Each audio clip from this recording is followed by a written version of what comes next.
Awesome. All righty. Thank you guys for coming out. I know we'll have more people coming in as we move along, but without further ado, we'll get started. Like I said, this is the first info session for 10 and 5. We will, this will be super informal. So if you have questions along the way, feel free to post them in the chat. As we go along. And so this is just to kind of give you guys a high level overview of what is to come. And so to begin, we'll go into the intro. The meet the team. So my name is Dr. Wanda Eugene. I am the PI. I am here at UF Innovate, part of the Collaboratory for Inclusive Entrepreneurship. And so I will hand it off to Chris. Good evening, everyone. Hi, I'm Dr. J. Chris Ford, co-PI on this project with Wanda and team. I am housed at Florida International University here in South Florida.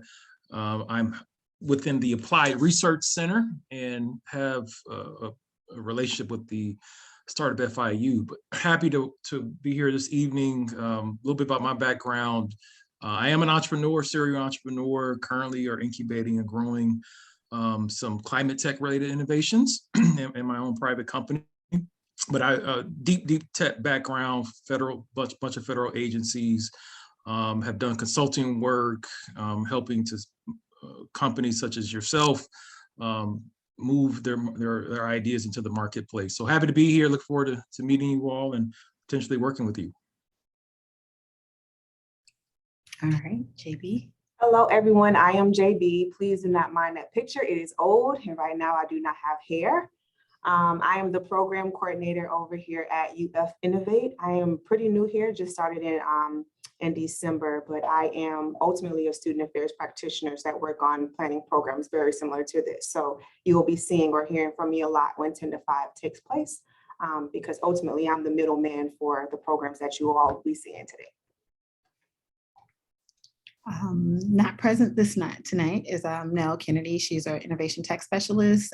You won't see her often, but you'll be thankful when you need her. She's pretty awesome in helping making sure our tech is up and going. And next we have Katie White.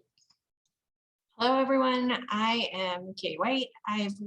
I'm a consultant with the Collaboratory, and I've worked with them for a number of years teaching technology commercialization and entrepreneurship programs specifically centered around women. Really excited to be a part of this program, and you will, I'm sure, get to know me a little better as we go forward, but thank you all for being here today. Awesome. All righty, so that's our awesome team, and it takes an army plus to bring a program like this to you.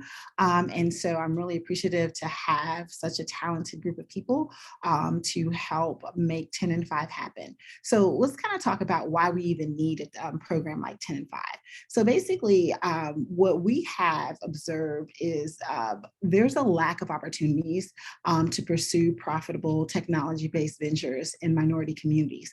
And the statistics goes, and this has changed, but not that much from the time that we collected this data, but less than 1% of venture capitalist-backed tech startups are founded by founders of color, and fewer than 2% of Silicon workers in Silicon Valley are African American, and fewer than 4% are of Hispanic origin. And so the data is pretty dispersed in terms of who's actually starting these businesses. And so it's kind of the question of why, right? Like, what is really happening? But like prior to COVID, Florida was ranked 3rd best state for Black entrepreneurs. And so that was really interesting because it was showing that there was just in terms of, and the factors they looked at was based off of all the things, the networking, funding, a lot of the resources to really create a good environment for entrepreneurs that are starting out their businesses. Also, minority women control 44% of women-owned businesses in the United States. And Florida's population, at the time this data was collected, Latin women were 23% and Black women were 15.9%. And this was all pre-COVID. And so what we were seeing was kind of this trend of, we have a growing population of founders of color, of women. However, those numbers were not represented in terms of tech-based businesses that were launching and growing and hitting a high growth level to garner the attention of investors. And then COVID. And so what we saw with COVID is these were the same businesses that were devastated. And so with this devastation and struggling to survive, we saw oftentimes in the way these businesses were structured and access to resources, it was that much harder for them to rebound. And so then the opportunity was, how can we help these businesses and provide support to pool resources, lend business services, foster engagement, and help them become more recession-proof. And with that, our goal of 10 and 5 has become, how do we serve historically underserved founders of color and women in Florida to provide access to resources for ideation, business operation training, mentorship, and leadership training.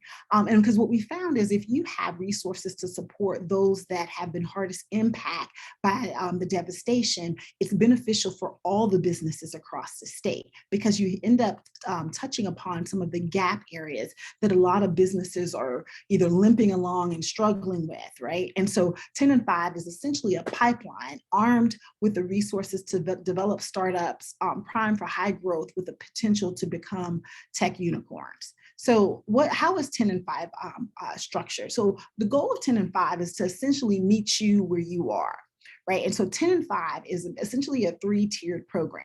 We have the Edit Preincubator, which is 10 weeks to launch. It is a 10-week support program that helps you launch your business idea. So it addresses the gaps in community resources that are crucial for meeting the needs of women and founders of color that are starting out. So it's I have an idea, I'm not sure where to start, or I might have incorporated, but I'm not exactly sure how to kind of get those initial steps.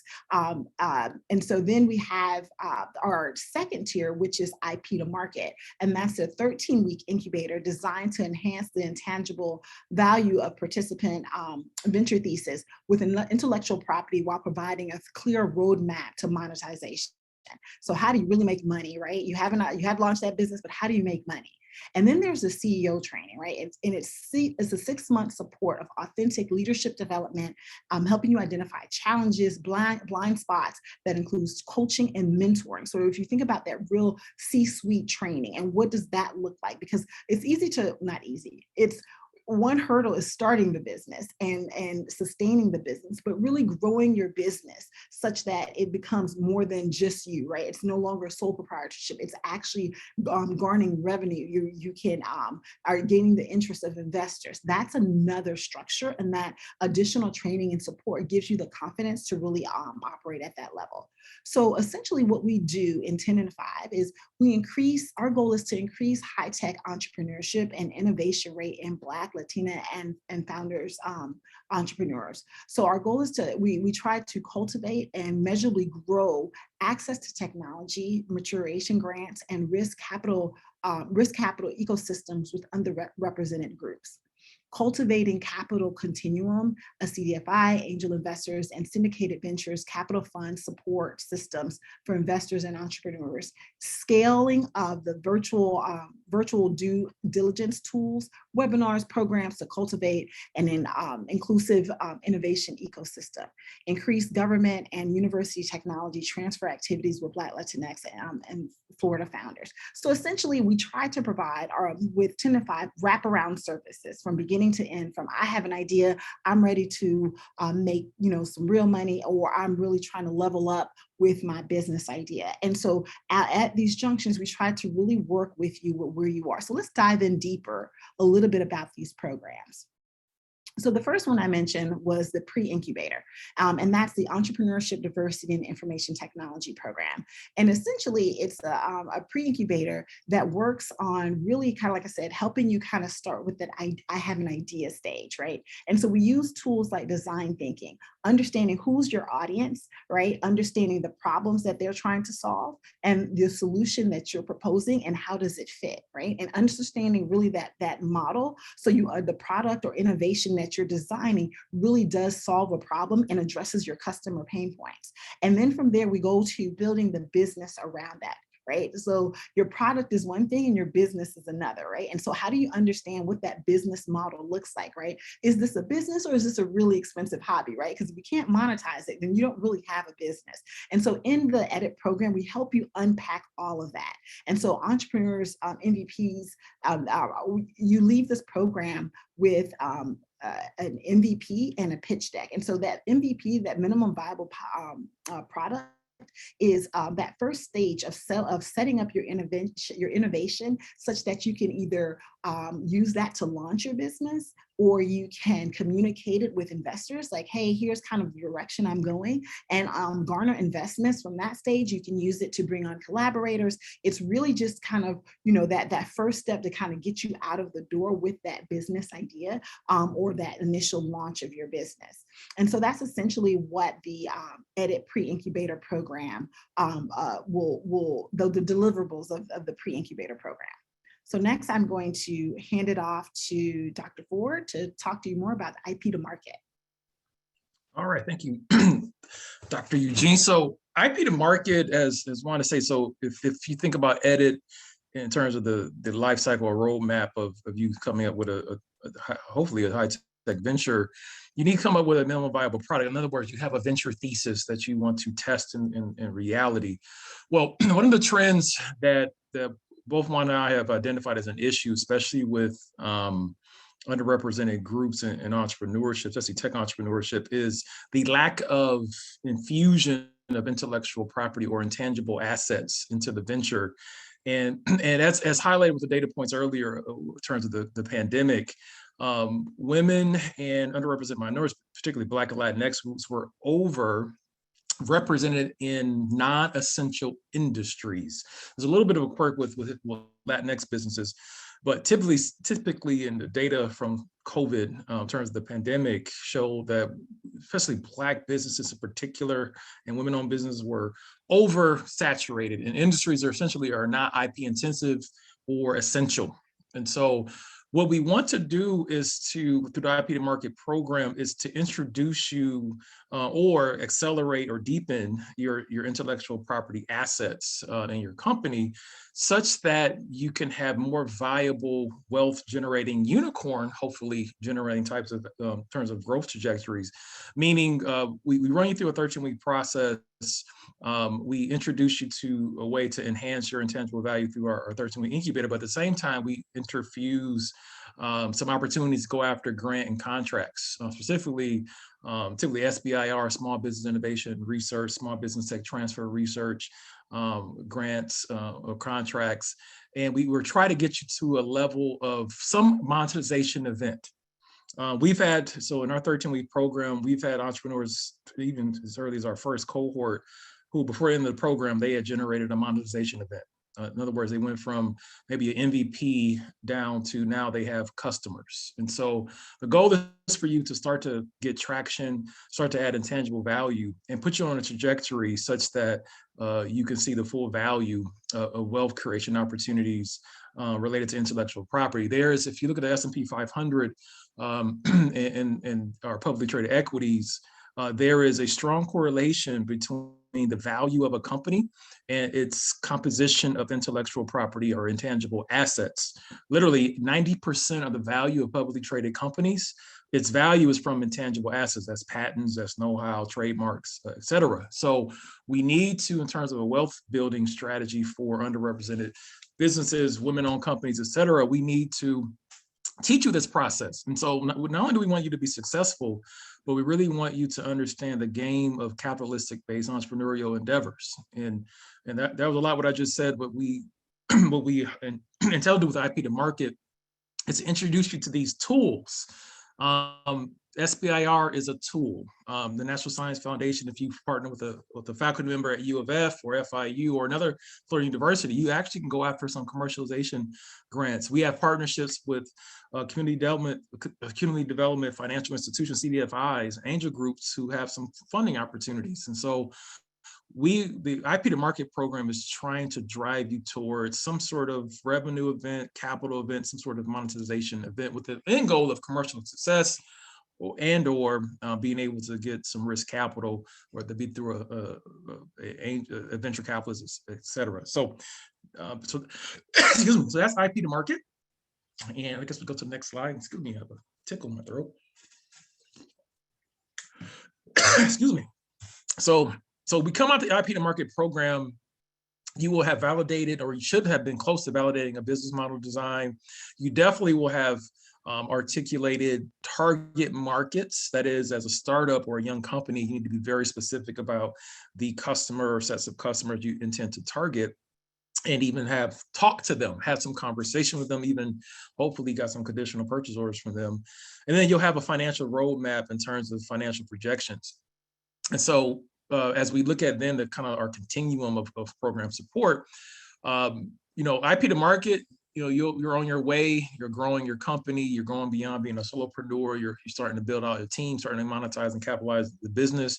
And then for those who are a little bit more mature, maybe a few on this call, but let's say you are, a tech company in South Florida and you're growing, there's what I've seen personally growing businesses, that a lot of executives or startup founders and leaders need support, need training to help them not only methodologically grow, but grow as a leader, grow as a manager of their venture, and learn to grow beyond being to really execute and work, use your team. So we've come up with a program called CEO Training. Probably someday we'll change that name, but for now, CEO Training. But it's run through actually a Silicon. We have some partners in this thrust that are some experts. It's a tech company out of Silicon Valley that specialize in management and leadership consulting from the standpoint of some really unique cutting edge methodologies that are specifically targeted towards those who are growing tech-based high growth ventures. And so you'll get at least 6, for those who we allow or submit into this program, you get at least 6 months of coaching, and you get a 360 level of support. The objective for you then is to grow your business and grow the management and operation of your venture, and grow as a leader, grow as a manager. So that's the CEO Training program. And we look forward, for those who may be ready for that, look forward to receiving your application, which as we kind of finish up, so what do you get out of 10 and 5 program? As mentioned, authentic leadership development, coaching, mentorship. We're building some partnerships with some industry and some leadership, various types of mentors, as well as obviously the coaching program. Next slide. Okay, great point. So it's always good to have what something is not. So what is 10 and 5 not? 10 and 5 not. So we do not provide at this moment financial investment into your business. There's no guarantee or offers there, but we will definitely, if we know some investors who will work for you, we'll make some recommendations and some referrals. We do not guarantee that your company will get a job or be able to start a company. We make no guarantees, and this is, I'll make a point that what we're also saying, your business is your business. We're here to help you. And when you sleep, your business sleeps. When you're awake, your business is awake. So your business is your baby, and we're just here to provide nutrients and resources to support your baby. Next point, we do not, 10 and 5 does not provide office space. Now, we can make some recommendations on some shared office spaces depending upon where you are, but we do not at the moment have access to any type of office space. And then lastly, we will not have any type of passive participation in your venture. We're not looking to, no board, no offers to anything in your company. We just provide a program. It is very transactional. Now, you will be a part of our family. We can support you and give you some recommendations for mentors, investors, board members, et cetera. But we are just here to serve, here to do some cool research to see if we can find some unicorns in Florida or attract some unicorns to come to Florida. But we want to see, when I say unicorn, those are high growth tech ventures. That's our unicorn unicorns, part of our branding. So we want you to grow into some mythical creatures in terms of businesses. So, but we're here to support you. And so we're not to do these things, but we're here to be very supportive in the family-like environment. Next slide. All right, so we got some cool things on the horizon. So today was our first info session. For those who may be reviewing this recording and you couldn't attend, we'll have another info session in a few weeks, about 3 weeks or so, on April 5th, 6 o'clock p.m. Eastern Standard Time. You can RSVP, or if you know someone who you think would be a good person to, or company that you think would be good for the 10 and 5 ecosystem, please share this info. But we have our application literally is ready to go live. Matter of fact, any moment now, any day now, the application will be live. We are ready to launch it. And it's just literally about 10 minutes. One thing just to note, so that we can better understand your company, your vision, if you have and are prepared, whether a business plan, a pitch deck, or some sort of marketing materials, feel free to have that ready to submit. Make sure you mark it as confidential. Everything you submit with the application is considered confidential. And we're not here to steal anybody's great idea. We're here to respect it and nurture it and support it. So a couple other things to be clear about. The application will open roughly any day now. It will close in about a month, give or take a few days. And then we're going to launch our program starting in May, closer probably to mid-May, and we will be live. And then obviously, if you want to stay in touch with us and know what's happening with our whereabouts and what we're doing, join our mailing list, as we will not spam you, but we will keep you well informed. So I think anything else? One more slide. So any questions? Here's our contact info below, where you can get on our mailing list, info@10and5.org, and our website, www.10and5.org. And look forward to having any questions. April Caldwell, I see your hand first. Hi, thanks for doing this info session. It's very nice to see that people are supporting women, especially people of color here in Florida. Very supportive of that. And I have a lot of a big community here that I could share this out to as well. But I'm curious, what's the requirements, like the daily participation, how many hours, that sort of thing? What does that look like? We're going in order. I'm going to start with edit, Dr. Eugene. Hi, yes. Edit, we normally ask you, even outside of the program, to be expected to spend about 20 hours per week on your company. And this isn't in our cohort, but we found that the founders that are successful in this program, that's how much time they're allocating to actually working on their company. So in their cohort time, you're spending about 2 to 4 hours. Some of it is us together, some of it is kind of one-on-ones. So 2 to 4 hours with us as a cohort, kind of receiving information, working on the different pieces of your businesses. But if that is the only time you're allocating to working on your business, then we've found those are the founders that struggle the most. And so that is kind of one of the things that we try to explore, is like, we want to make sure that you understand that it's starting a business is more than the time that you spend with us. I'll add to the IP to market. IP to market. So here's a rule of thumb I have about, I've incubated probably about 100 companies in the past about 7 years. For the stage of where IP to market serves in terms of getting to a monetization event, and you're growing, you may have 1 or 2 other founders that be working with you. It takes about 400 hours. So over the course of, if you look at it, so what does that mean? That gets right to the number that Wanda was speaking. You're going to spend about 20 hours on a weekly basis. Now, in terms of content and what we do in the program, like in terms of content in the program, the program is structured purposefully to be very, not necessarily lectures, but giving you tools, inspiration, so that you can take action. Give you tools, give you inspiration, so that you can then move to action. So the content probably will take you no more than 4 to 6 hours in terms of to get through on a weekly basis. But in terms of working on your business, those who have been successful, I'll say it this way, those who have been successful with the material have probably spent on average about 20 hours per week. week, working on their business. So CEO training, we don't I know. have a follow-up By the way, question. a question, EBJ? Yes, the follow-up question. So I work a full-time job and I'm doing this business. So that 20-hour commitment is a little bit hefty for me at the moment. But I am still equally committed to, growing my business to the point where I can go just a business and not have a secular job. Does that exclude me if I'm not able to meet that 20-hour?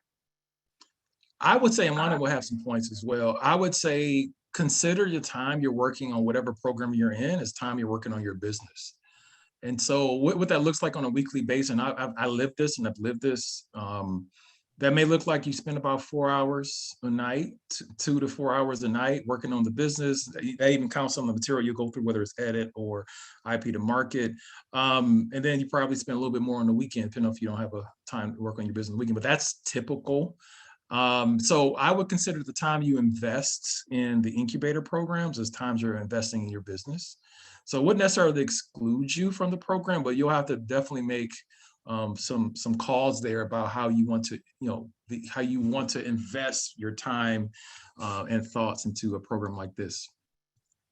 Yeah, and I'll add on to that. So one of the things I've seen is some of the entrepreneurs, one of the biggest challenges, and this is why we ask you set aside that time, there are things that you're going to be required to do in the class that, for example, you need to go out and either survey or test your product with your customer base. And that is time outside of your cohort time that you need to be able to allocate. And so say, we say, talk to your customers and like, it's going to take you, 30 minutes to an hour to talk to each customer. You're trying to talk to 10 customers in this round, get some feedback, do some iterations, go back and talk to 10 more customers, right? So you need that time outside of the cohort time to because a lot of things that we're doing is real time. So it's not kind of gather information and then work on this later. A lot of our programs, each cohort, each session builds upon the previous session. So it's like, okay, now that you've gathered this data, here's the next iteration of things that you're doing it. So you're rebuilding your business in real time. And so not having capacity to do, plug in those different components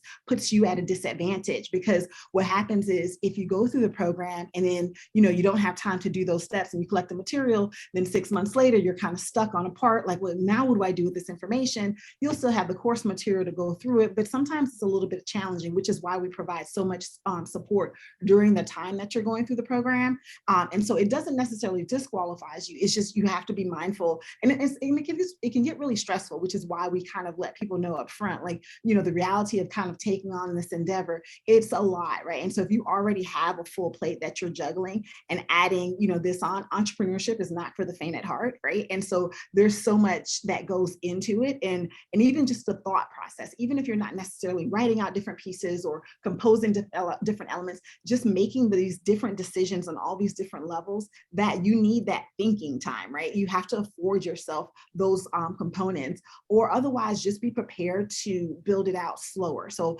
I've had entrepreneurs who just did not have that capacity, and I've been doing this for about 6 years, and some of my entrepreneurs that started off, in year one are probably at the stage of some of the entrepreneurs I had 2 to 3 years down the line, just because they had to work at a much slower pace. And that's okay if that's, where you are, but you just have to be realistic about yourself, your time, and where you are and your ability to commit to this.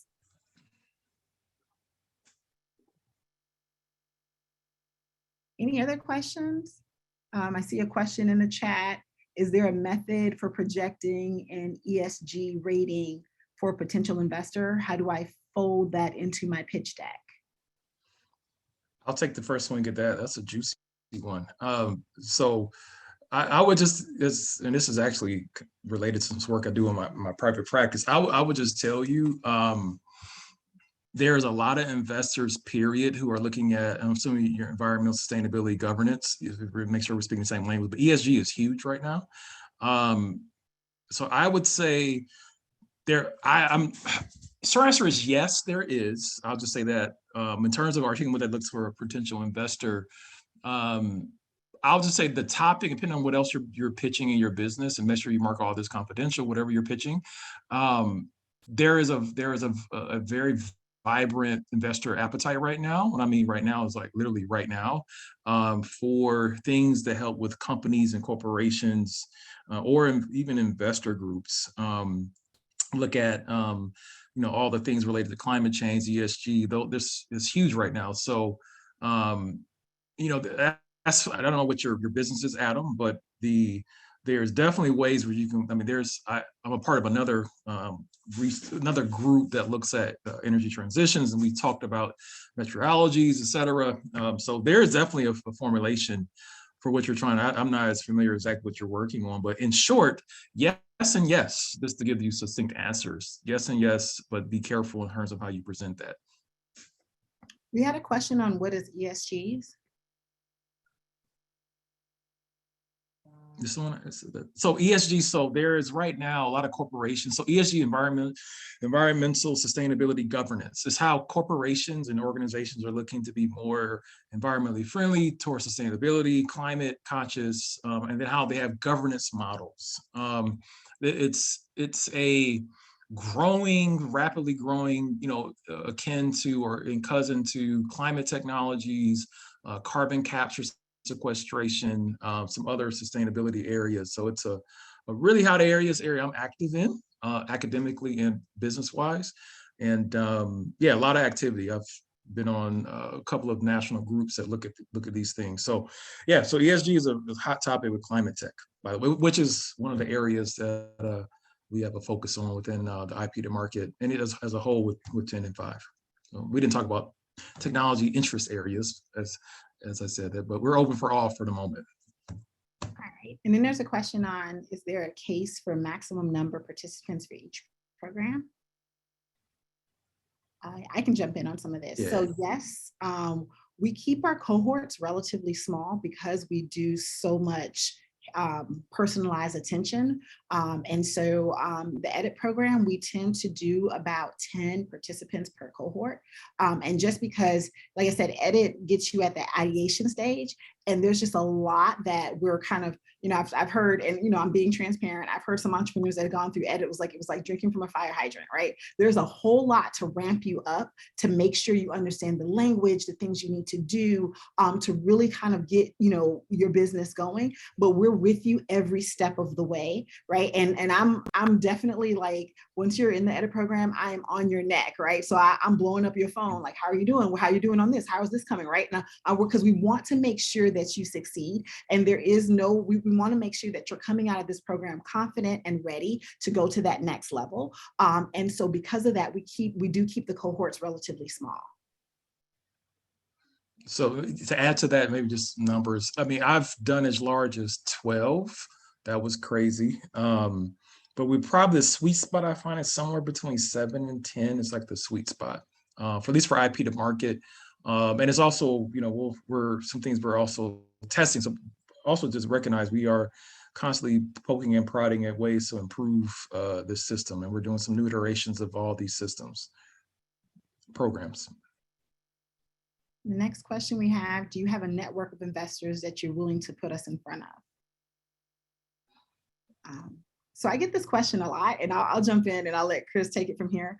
That's a complicated question for the simple fact, investors have an investment thesis. So all investors don't invest in the same thing. So one, it depends on your innovation and the sector that you're in. And then two, it depends on you.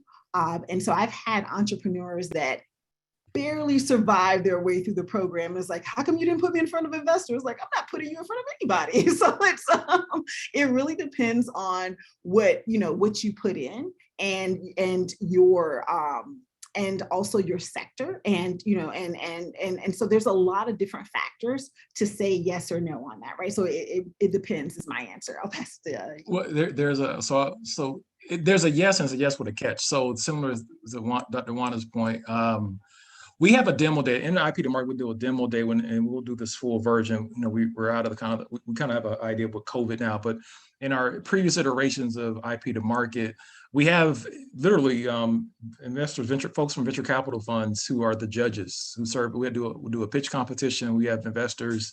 We also have. We have a partnership 10 and 5 with an investor group that does loans and near equity investments. So these are small. Let's say you're looking for probably 50 to no more than 100K, $100,000. We have a group that comes speak to. It's open to the entire, to the entire 10 to 5 program, but especially for edit and IP to market, those who may need that first 50, 100K to do some things. We have a group that we're working with who do that. We have, and I'll just say this as something we have researched specific to the Florida ecosystem. Venture capital and investor capital is challenging in Florida in terms of early stage capital, depending upon what you're looking to raise. Anything less than 5 million is pretty challenging here, but ironically 10 million and above is easier here, which sounds kind of counterintuitive. But so there's a major early stage capital issue that we're very aware of. I've done some small studies on that. And so the short of it is we do have some relationships with investor groups here in Florida, but we also will connect you with just some programs to get you to what I call capital events. This is gonna be CDFIs, get you there. Now, I have relationships with some angel groups, but more importantly, or also importantly, we will put you into some funding programs that you may not have been aware of to help you, like government grant programs that you may not have been aware of that can help you get to that level. The other point I will also say, because network of investors is an interesting question, because depending upon where you are with your venture, I'll say this, we'll put you in a position at the end of definitely at the end of both programs, definitely IP to market, where you'll have what I would call investor ready conversation materials.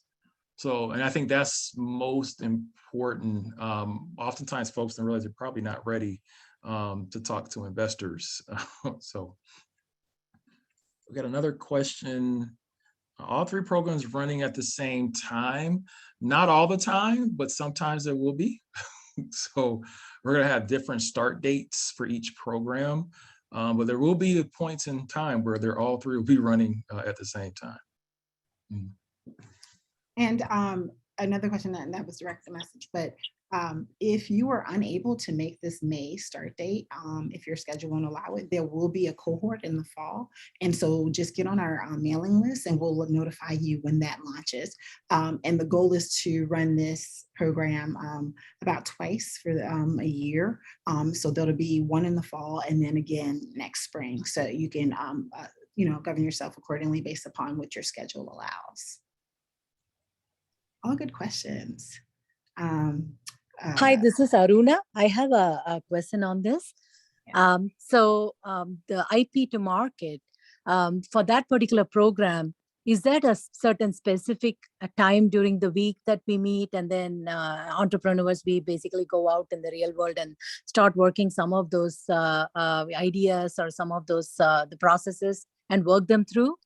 And does the program allow the entrepreneur to also raise a hand and say, hey, you know what, I'm stuck in a situation where I need to find somebody to help me with something like this, which may not be part of the curriculum? Is that also something that I can raise my hand if I'm actually launching my business and actually in the middle of that? Yes. So yes and yes. So So we'll pick a day of the week. We have not predetermined what day of the week. So we'll meet once a week for probably no more than 3 hours. So 2 to 3 hours we'll meet. You'll get your content, get some training, get some feedback. Then you're off to it. Then you're off to the races for that week's goal. Now, to your second part of your question about. Before I come to the second part, so we'll meet once a week, and then we'll have a check-in, progress, feedback, some updated training, and then you'll have a goal for the week or the next 2 weeks. The second part of your question, right? If you run into an issue that you need some help with, we're working on some partnerships with mentoring groups, and we'll have some. Hopefully, we'll help you get paired even with some industry mentors. But if you run into a special case, we have between between UF, FIU, and we have our what I call our mentor groups that we're building and partners. Yeah, we're happy to do that. I've had folks who've gone through my programs in the past, IP to market in the past, and they needed access for, or even partnering on going after some major grant opportunity that they probably couldn't do by themselves. So yeah, we're happy to support. As mentioned before, I reiterate this point, once you become a part of the family, it's family for life. So not to use gang or mafia language, but you're in it for life. So we're Yeah, happy to awesome. support it. Mhm. Thank Yes. you. That's great to hear. And Mhm. just one more question, like on the program. So this program is targeted towards women entrepreneurs. So how would we qualify that if there is a co-founder or if there is someone else that's working along with that? Is that like a 51% woman-owned? So just and want to get that. So it's open. We're inclusive. So we don't exclude. We have an emphasis on women and underrepresented minority businesses. But no, if you don't necessarily have to even be a minority to participate in the incubator Okay. program. We just have Awesome. a specific interest emphasis. But no, I've incubated non-minoritized groups before in these programs. So we welcome all. So. Okay, awesome. Seems like a nice and happy entrepreneurial family. So awesome. Thank you so much. Appreciate your response. You're welcome. Yeah, and to add on, like Chris said, the whole 10 and 5 program is really about entrepreneurship is done in community. And we realize that's one of the challenges for founders of color and women is we're not always we don't always have access to those communities or those networks. And so we're operating in silos and it works to our disadvantage. So we make sure our programs are very community focused. And even our cohorts, it's a very chill environment. So we're disseminating information, you're asking questions. I've learned entrepreneurs often learn more from each other during certain sessions than from me. I'm learning from them, right? And so just because we're all at different dynamics and different stages in our learning processes and have been exposed to so many different things, we bring and the goal is for you to bring your whole experience, your whole self into this experience, and then we all benefit from it and growing our businesses. So it is definitely really about just getting the resources in place to make sure you all can thrive and succeed. I see another question. Sorry, it was multiple questions I saw. So the question, it looks like your question, you answered it, Khalees, but that's okay. But yes, this is a virtual program, so you don't have to be in state or in person. We do want to create opportunities for those in the same areas to kind of get together, but that is just optional just because sometimes it helps to see other people. But the sessions themselves will primarily be virtual still. Can you have a business partner or team do the program with you? Yes, we've actually had that in previous cohorts where it's like I had a father and son team. I've had a mother and daughter team that went through the program together. And so that is definitely very welcome because, therefore you both have the same skill sets and you can split the workload as you're kind of going through and doing the different components of building out your business. At what stage should I consider legal counsel? That's it depends question. It really depends. Some people, well, one of the things we do have, I'll just say this, as part of 10 and 5, we will have mentors in some of the help you set up some of your basic business functioning. So we will have legal, accounting, etc. that will kind of help you kind of set up your initial documentation, especially for edit, just kind of make sure you're off to the right start, but they'll also be there for consultation. So, and then they can, and these, again, these individuals are kind of focused on helping the basics. And so they can kind of guide you on some of those questions like, hey, you might need to, speak to legal in this particular domain that's related to your business sector, right? And so they can definitely help guide you with some of that. And so we recognize we don't have all the answers. So we build a lot of partnerships in how we design this program to kind of get the right resources along the way to help guide you. Rule of thumb to add to that, you should consider legal counsel at every stage of business. Even at starting point. I mean, I don't know what your issues are, but it's always good to have a conversation with an attorney on different issues. You definitely want to always keep, I hate lawyers, but I find great utility, and no offense to any lawyers who are on this, but I enjoy their counsel, but I hate their billable hours model. Anyway. Yeah, you don't want surprises because as your business starts getting traction, right? That's when you find out like, your paperwork wasn't set up right or your agreements weren't what you thought they were. And that becomes a mess really fast. And so we do want you to kind of get off to the right start, or if you've already kind of gotten going on some things and have some questions on some things you already have, then those consultation services, initially will be there to just kind of help guide you along. So we have almost about 10 minutes left. Any other questions about 10 and 5 or any components of the program, or these have been some great questions. Where are you guys located? So we are all over. I am in Gainesville at UF. Dr. Ford is at FIU in Fort Lauderdale. So we are Miami. Sorry, Miami. Sorry, I did say my bad. I'm thinking FAU. Actually, that's not. Oh, it's even bad. Worse. Right, my bad. It's okay. So our goal is to be a resource to women and founders of color across the state. So we kind of book in on, I got the North, he got the South, and we're trying to catch everybody in between.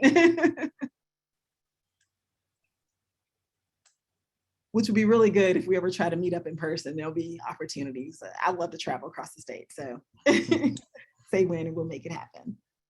Okay, any other questions? So I do have one more question. Sure. So during the application process, do we just select whichever specific one that we apply for? Or is this something that will be allocated accordingly depending on the stage of the business or where we are? So that's actually a really good question, and something I should have mentioned is the application process itself. So once the applications go live, essentially the application is almost like a tree model where it'll ask you questions about what have you done and what you have in terms of your business, and then kind of direct you to the right application. But the applications is just the first step, so we can kind of learn about you, your business, and what stage you're in, and then we'll follow that up with a brief interview if we kind of need additional information. If it's pretty clear from kind of your application, then you'll get a follow-up email of kind of next steps. But if it's if we have additional questions or things that we're trying to figure out, then we'll follow up with a brief email to kind of see, like, okay, if you're on the fence between one or two programs, then better situate, where might you better fit. And so we're constantly, reviewing and kind of thinking about what in our tool resources and toolbox best fits you and how to better align you for that. Thank you. You're welcome. And so once applications go live at the end of this week, if there is any language in a application that you don't understand or something you're not clear on, please feel free to reach out to us. Our emails are on the page. Reach out to us at any point in time in this. Don't ever feel like, well, this is overwhelming, I'm not sure. Just reach out to us. We really want to make sure that this is a good experience for everyone. And if you're not sure of things, kind of get in there. A part of our goal is to really help you understand some of that language. And so we introduced it early because this is kind of, the language of the trade kind of a deal. And so getting you in there early to help you get comfortable, but at the same time, we want to guide you along through the process. And so there's no dumb question. If there's no, if you don't know, let us know. We're here to help. Awesome. So if there are no more questions, JB posted in the chat, the applications are coming soon. So the link there is our mailing list, but the applications, when they go live, they will be live at the 10in5.org website. All right, we're excited. I think this is going to be amazing. It's different not having you guys in person, but COVID has taught us all to adjust and embrace each other virtual. So we still make this a very engaging opportunity, but come ready to grind and work, because this is really about pushing your business forward and giving you what you need. Thank you all. It's been amazing. Again, our emails are in the chat. Save the chat if you need, or save that information as we run it down. Chris, JB, Katie, any parting words before we wrap this up? No, I just wanted to say I'm super excited to kick off this program. You all will be getting an email from me tomorrow, just basically recapping this session, and then also providing the email address, the website for the application, and giving you more information about when the application will be released. So it'll be great if you all can join the mailing list at www.10in5.org. But if not, I'm going to email you anyways, and you're going to get it to your email. So just follow up and that'll be great. Awesome. All right. Thanks, everyone. Have a good night.